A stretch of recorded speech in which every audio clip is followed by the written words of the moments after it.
Aujourd'hui, on va parler de plein de news de gauche. On va commencer par Sophie Taillé-Polian, que vous connaissez peut-être parce que quand ces news étaient passées devant la commission, elle avait partagé non-stop, environ 10 fois par jour pendant un mois, une pétition pour faire fermer ces news.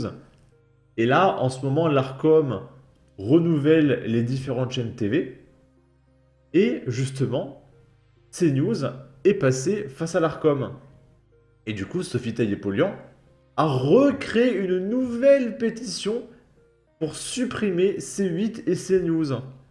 Voilà, ça, c'est la liberté d'expression, c'est l'humanisme, c'est le camp du bien, c'est la neutralité.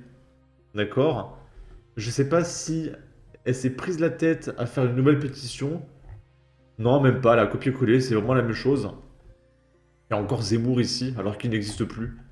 Ok. Et donc les gauchistes veulent vraiment supprimer ces news, hein. Ok. La démocratie, c'est la diversité des opinions. Refuser cela, c'est vouloir une dictature. Chez les communistes, on connaît. Les gauchistes n'aiment pas le pluralisme. L'histoire a montré maintes et maintes fois leur capacité à faire taire leurs opposants. Ils n'ont pas changé. Pour le maintien, il faut signer où? Qui oblige les gens à regarder ces news? Ici, c'est un mec qui dit ah, le fameux pluralisme de l'information à la sauce bolchevique. Ensuite, vous savez, la gauche parle beaucoup de l'empire Bolloré qui domine les médias, d'accord? La victimisation des FAF. FAF, ça veut dire France aux Français. Parce que c'est un gros mot de dire la France aux Français. Les médias sont tous contre nous, alors qu'ils ont l'empire Bolloré de leur côté. Et du coup, il y a un mec qui partage ici l'empire Bolloré en question. C'est ça, à droite. C'est une petite dizaine de chaînes, hein. Quand les médias de gauche ont tout ça. Voilà. Ça, c'est l'Empire Bolloré qui menace la diversité des opinions, etc. D'accord? Non mais sans déconner, quoi.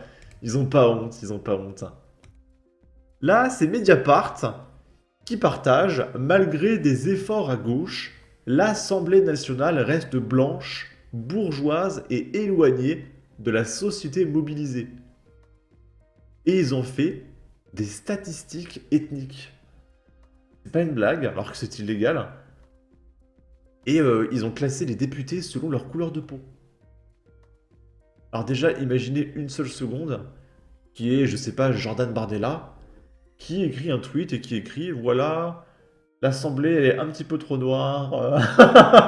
Alors là, je peux vous dire qu'il est mais carrément destitué et interdit d'exercer le pouvoir, hein, d'accord? Mais là, ça va. Dire que l'Assemblée est trop blanche, non, il a raison, on applaudit, d'accord? C'est excellent. Ok, ok. Quel est le problème avec les blancs? Vous êtes pour les statistiques ethniques? Ok, allons-y alors. Et du coup, c'est F de Souche qui partage le graphique de Mediapart et il est interpellant. Parce que leur graphique, c'est la France insoumise et le parti qui compte le plus de députés.e.es issus.e.es de la diversité dans ses rangs.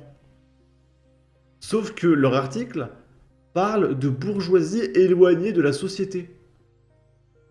Et leur graphique repose uniquement sur la couleur de peau. Donc ça veut dire que selon la gauche, si tu es, c'est écrit là, hein, racisé ou issu de la diversité, je vois pas c'est quoi la différence, parce que c'est pas pareil. Racisé et issu de la diversité, c'est pas pareil apparemment. Et selon eux, bah, si tu es issu de la diversité, tu n'es pas bourgeois et éloigné de la société, c'est impossible. Donc on peut tout expliquer par la couleur de peau, selon la gauche. Alors imaginez une seule seconde que Jordan Bardella partage un graphique où il explique, voilà, qui c'est qui était couleur de peau, mais il se ferait juste expulser de l'Assemblée nationale. D'accord? Bon. Imaginez un média africain dans un pays africain titré «L'Assemblée reste trop de couleur noire». Je prends des pincettes, hein, d'accord? Je pensais que les statistiques ethniques étaient interdites. J'attends de Mediapart autant de professionnalisme sur les agressions subies en France. Ok. Non mais sans déconner. Et Et du coup, on peut aussi faire des statistiques ethniques sur la population carcérale, pour voir quel genre d'ethnie, voilà, il y a dans la population carcérale en France. Hein? Et du coup, il y a ce mec, Thomas Ménager, qui est un député du Loiret, donc du Rassemblement national, qui écrit Mediapart décompte les députés selon leur couleur de peau pour souligner que l'Assemblée reste trop blanche.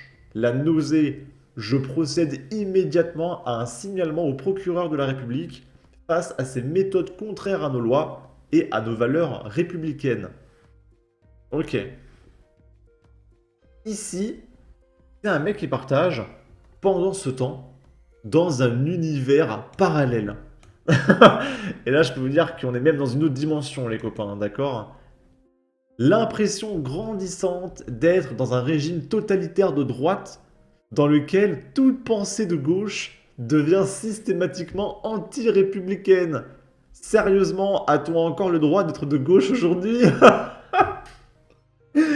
Le mec, il est dans une autre galaxie. Non mais sans déconner quoi. Encore une fois, la droite, dans les médias, c'est ça. La gauche, c'est tout le reste, d'accord?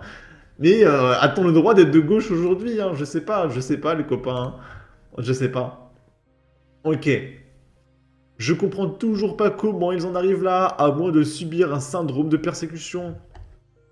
Ici, c'est Mélissa qui fait partie du collectif Némésis, qui partage Désolé les blanches nantaises, soit il va falloir arrêter la schizophrénie et bien voter, soit il va falloir continuer à serrer vos sacs bien fort, car ils ne sont pas prêts de partir. Et elle partage ceci, c'est quelqu'un avec un drapeau sénégalais palestinien. Comment je déteste quand une blanche tient son sac très fort quand je m'approche. Si je veux voler ton sac, tu vas voler en l'air et rien retenir, c'est mieux de rester normal. Et le mec a fait 1 200 000 vues. Hein. Et un mec qui répond Wesh, ça existe ça? Oui, en pleine ville à Nantes. Donc c'est-à-dire que t'as des gens, ils ont peur, ils vivent une insécurité omniprésente, mais les mecs ils comprennent pas, c'est quand même la faute de l'extrême droite, et c'est quand même la faute des gens qui sont extrêmement racistes. D'accord? Enfin, je comprends pas. Ok. Là, c'est Marcel. En fait, c'est des gauchistes qui veulent faire une grève générale. Parce qu'ils sont pas contents, ils sont pas au pouvoir. Et ils vont faire grève jusqu'à obtenir le pouvoir. Le problème, c'est que la gauche est constituée majoritairement des inactifs. Des chômeurs, des mecs au RSA, des ultra-riches. Donc, ils peuvent pas faire grève. Il n'y a pas de travailleurs au nouveau Front Populaire. C'est quoi, Squeezie va faire grève? Il va plus faire de vidéos pendant une semaine. Vous pouvez pas faire grève, vous avez aucune force de frappe. Marcel qui dit Bon allez, fini de rire, grève générale et barrage routier jusqu'à ce que Macron nomme un gouvernement de gauche qui applique le programme du Front Populaire.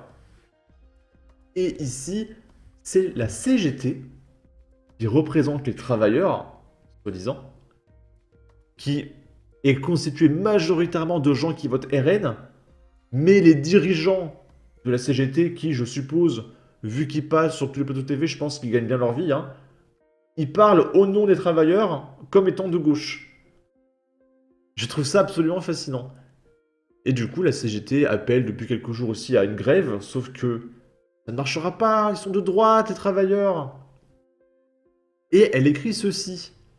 Le camp progressiste, le camp progressiste, affiche une première victoire électorale arrachée grâce à la mobilisation citoyenne et à celle de la CGT. Et là, je comprends pas. C'est quoi? En fait, le nouveau Front Populaire, c'est le camp progressiste.